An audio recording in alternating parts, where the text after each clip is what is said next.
नरेंद्र बोले अभी ये नरेंद्र जो कहता है उसको लेकर के थोड़ा चिंतन करना होगा।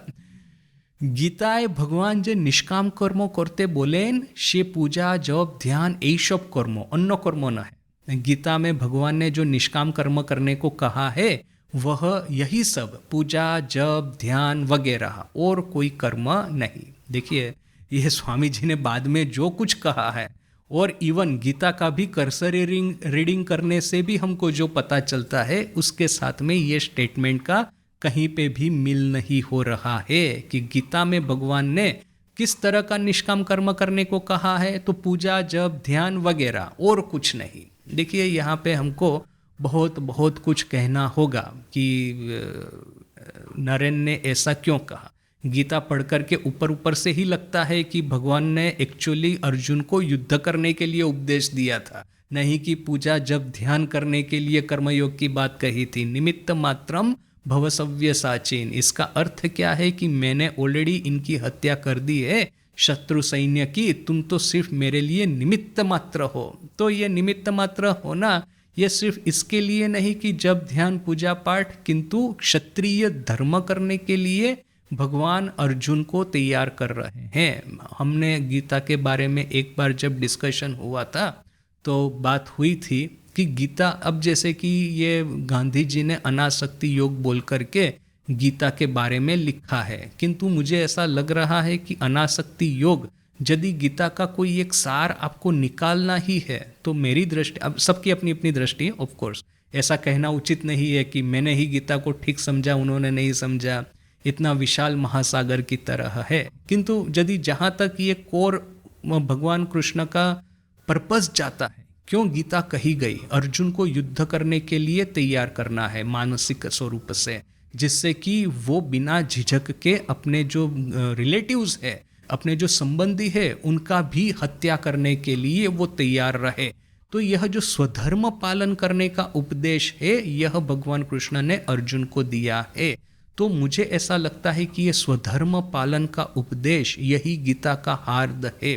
यदि आप ब्राह्मण है तो ब्राह्मण धर्म का पालन कीजिए, क्षत्रिय है तो क्षत्रिय धर्म का पालन कीजिए। ब्राह्मण को क्षत्रिय धर्म का पालन करना उचित नहीं इस अर्थ में कि जिनके पास में ये एडमिनिस्ट्रेटिव वगैरह जो रिस्पॉन्सिबिलिटी है उनको फिर ये डिसीजन मेकिंग पॉलिसी मेकिंग में नहीं आना चाहिए, और जिन लोगों का यह जो लोगों की रक्षा करने का भाव जो है क्षत्रिय का, उनको ये वैश्य शूद्र धर्म अपनाने से, यह साधक के रूप में बात करने से उनका धर्म भंग ही होगा, उनको पाप ही लगेगा। तो यह स्वधर्म पालन यही मुझे लगता है कि गीता का मुख्य उपदेश है। तो यहाँ पे भी अब पता नहीं कि स्वामी जी ने किस तरह किस भाव में यह सब बातें कही थी, क्योंकि हमको पता है कि स्वामी जी ने खुद ने जब अमेरिका से वापस आकर के भारत में जिस तरह से दरिद्र नारायण की सेवा का जो महामंत्र दिया था वो तो एकदम इस बात से अलग पड़ता है। गीता का नाम करके खास करके जब स्वामी जी ये कहते हैं तो फिर हमको स्वामी जी के ही जो 4 प्रैक्टिकल वेदांत के जो प्रवचन है उसको याद करना चाहिए। स्वामी जी कहते हैं कि भारत में इतना फिलोसॉफी बढ़ गया है, भारत जितना अच्छा ये उच्च कक्षा का फिलोसॉफी और किसी देश में नहीं मिलेगा, और फिर भारत में ही ये मानव अधिकारों का जिस तरह से ये जात वो जात निम्न जात ऐसा बोल करके हनन किया जाता है, ऐसा भी और कहीं देखने को नहीं मिलेगा। तो स्वामी जी के वो सब विचार थे।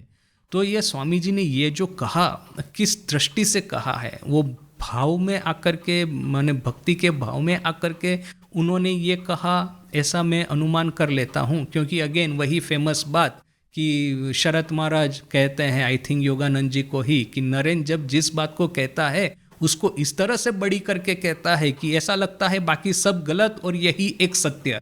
तो फिर योगेन महाराज ने शरत महाराज को क्या कहा, भाई तुम माँ की शरण में आओ, माँ जो कहेगी वो सब ठीक ठीक कहेगी, तुमको इस तरह का कोई भी फिलोसॉफिकल इंटेलेक्चुअल कन्फ्यूजन नहीं होगा। तो यहाँ पे भी मुझे लगता है कि ये नरेन भाव में आकर के और इस बात को इतना बड़ा करके कह रहा है, क्योंकि उस समय नरेन भी भाव, पूजा जप ध्यान, पूजा तो नहीं, वैधि पूजा तो नहीं, किंतु एटलीस्ट जप ध्यान को लेकर के रहता था। बोल करके उसी को इतना बड़ा करके कहता है कि बाकी सब चीज़ें छोटी लग जाती है। और मास्टर महाशय जो है वो नरेन के इस हिप्नोटिज्म में फंस गए हैं बोल करके उन्होंने इसको लिख लिया है। देखिए मास्टर महाशय की ये जो कश्मकश है उनके मन की कि ये सब समय आखिरी तक जैसे कि ये कर्म योग करना कितना उचित है वो लेकर के उनके मन में जो चल रहा था, तो उनका भी कंक्लूजन माने ही दिया। जिस तरह से शरत महाराज के मन में ये चल रहा था कि ये नरेन जब जिस समय जो कहता है इतना बड़ा करके कहता है कि ऐसा लगता है कि बाकी सब उसके सामने तुच्छ है। यदि कर्म की प्रशंसा करेगा तो ऐसी करेगा कि लगेगा भक्ति और ज्ञान किसी काम का नहीं। ज्ञान की प्रशंसा करना, ज्ञान के बारे में बोलना यदि प्रारंभ करेगा तो लगेगा कर्म करना बिल्कुल किसी काम का नहीं। तो फिर उसका कंक्लूजन जैसे कि माँ की सेवा से उनके मन को एक इंटेलेक्चुअल स्टेबिलिटी मिला, तो वैसे ही मास्टर महाशय का भी अगेन फेमस घटना है। काशी गए थे,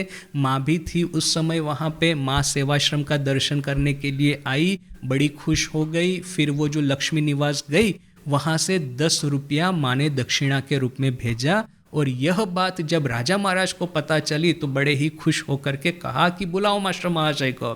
तो मास्टर महाशय आए, राजा महाराज ने कहा कि देखिए माँ ने दक्षिणा भेजी है 10 रुपया। तो फिर मास्टर महाशय भी कहते हैं कि अभी न स्वीकार करने का कोई उपाय नहीं है, एखुन ना मानार कोनो जो नहीं अभी तो स्वीकार करना ही पड़ेगा। तो माने जिस तरह से शरत महाराज के मन का समाधान किया था, ये मास्टर महाशय के मन का भी समाधान माने ही किया था। तो इसलिए यहाँ पे मास्टर महाशय लिखते हैं कि नरेन कहता है कि गीता में भगवान जो निष्काम कर्म करने को कहते हैं वह यही सब है, पूजा जप ध्यान वगैरह, और कुछ नहीं।